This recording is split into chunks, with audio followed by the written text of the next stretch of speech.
Onion కొత్తిమీర బాగా fry చేసుకొని పచ్చిమిర్చి ఒక 10 వేసుకొని బాగా ఇలా మిక్సీకి వేసుకోవాలి. తర్వాత ఇలా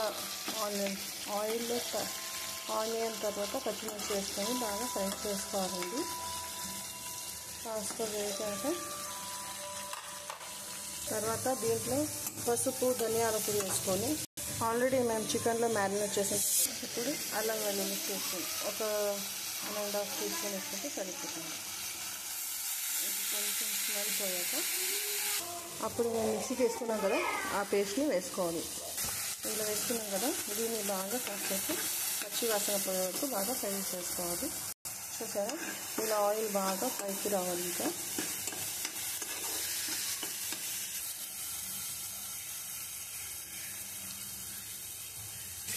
చికెన్ ముక్కలన్నీ వేసుకున్నాం కదా, అసలు బాగా పట్టించి ఒక టేబుల్ స్పూన్ గరం మసాలా, కాస్తంత చికెన్ మసాలా, ఆ తర్వాత వాటర్ పోసుకొని ఒక బాగా దగ్గర పడే వరకు ఇది చేసుకోవాలి.